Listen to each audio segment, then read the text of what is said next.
Planejamento e controle de risco, as ferramentas necessárias para um futuro sem grandes surpresas. Boa noite, pessoal. Aqui quem fala é o administrador Sandro Souza.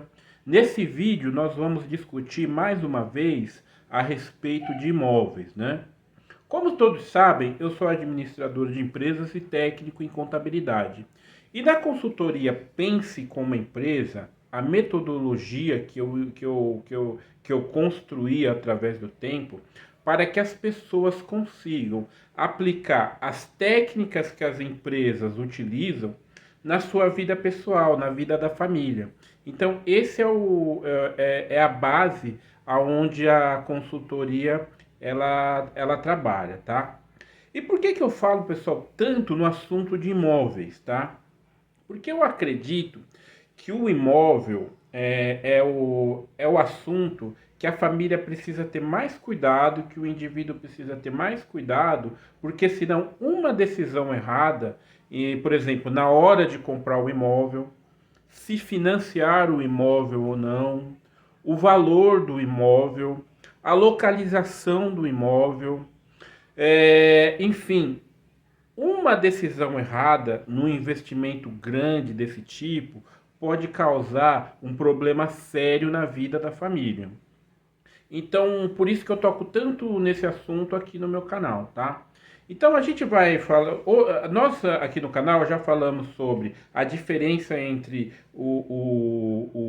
uma propriedade para férias, né? O famoso time sharing e a multipropriedade. Aqui no canal nós já falamos também sobre os efeitos que a inflação causa quando você vai comprar o seu imóvel e como que a gente pode se proteger dos efeitos nocivos da inflação. E hoje nós vamos conversar a respeito nós vamos trocar um pouco de ideia de qual é o melhor tempo para você comprar um imóvel, né? Alguns vídeos atrás eu toquei no assunto a respeito se seria melhor comprar ou alugar um imóvel. Qual que é a minha opinião? Eu acredito que você pode fazer os dois, tá? Você tem que comprar o imóvel, você tem que se alavancar financeiramente utilizando um financiamento, porque aí você vai ter o melhor dos dois mundos. Você vai conseguir, seja você financiando o imóvel para que você possa morar, seja você financiando um imóvel para investir. Por quê, pessoal? Porque o efeito da alavancagem, ela não vai comprometer a tua capitalização. Então, por exemplo, digamos uma família que tem 4 pessoas, né? Pai, mãe e 2 filhos. Essa família, em diversas fases da vida, ela vai precisar estar muito bem capitalizada, tá? Na minha metodologia, eu procuro sempre ter uma reserva de emergência, levando em consideração quantas pessoas tem dentro da família. Então, se uma família de classe de média para baixo tem 5 pessoas, você precisa ter uma reserva de emergência baseado nessas 5 pessoas. Se na família tem só o marido e a mulher, a reserva de emergência ela pode ser um pouco menor, visto que são somente 2 pessoas, né?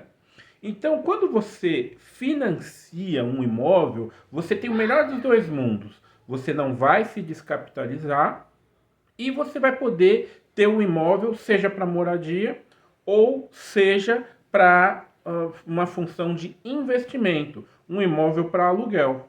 Ok, pessoal? Então, neste vídeo, nós vamos falar o seguinte. As 3 fases aonde você vai precisar adquirir um imóvel. Você tem a primeira fase, que é o primeiro imóvel. Nessa fase, você vai ter alguns benefícios que a legislação te proporciona para economizar na compra desse imóvel. Por exemplo, você sabia que quando você vai adquirir o seu primeiro imóvel, você tem um desconto naquela tarifa na documentação? Você tem um desconto ali. Quando você vai... Aí nós temos uma segunda fase, que é quando a pessoa tem o seu imóvel e ela vai querer fazer um upgrade. Digamos que que a família começou com 2 pessoas, daqui a pouco tem um filho e daqui a pouco tem um segundo filho. Ela não vai conseguir morar num imóvel pequeno, ela vai precisar de mais espaço. Então, essa segunda fase seria o upgrade de imóvel. Nessa fase, você já gozou dos benefícios do primeiro imóvel e agora você vai precisar ter um certo nível de capitalização, levando em consideração que você já tem um patrimônio investido em um imóvel. Esse imóvel ele pode estar pago ou pode estar financiado. Então, nessa segunda fase, a gente precisa levar em consideração esses 2 fatores: se ele está financiado ou se ele está totalmente pago, tá? E a terceira fase, pessoal, que eu acredito que é a mais importante, aonde a gente já realizou o sonho da casa própria, realizou a segurança da família. A terceira fase é uma das fases mais simples, porém que pode se tornar a mais complicada. Qual que é essa fase? É a fase onde você vai comprar um imóvel para efeitos de investimento. Nessa fase, você vai ter que escolher se você vai querer comprar um imóvel para colocar, para fazer locação, um imóvel residencial.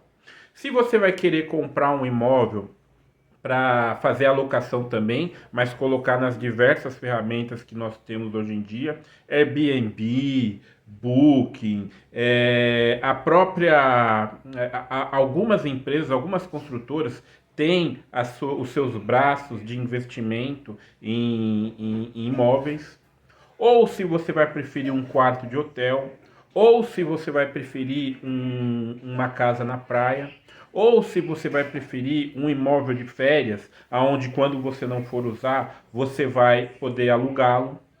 Então, pessoal, existem essas 3 fases. Precisamos sempre levar em consideração em que fase a família está, em que fase o indivíduo está, para que a compra do imóvel não seja uma coisa dolorosa e que você não carregue esse pagamento para o resto da vida.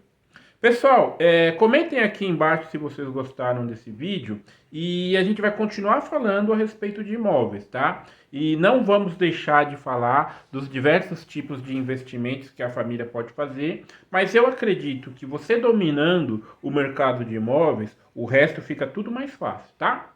Um grande abraço, fiquem com Deus, sucesso e paz.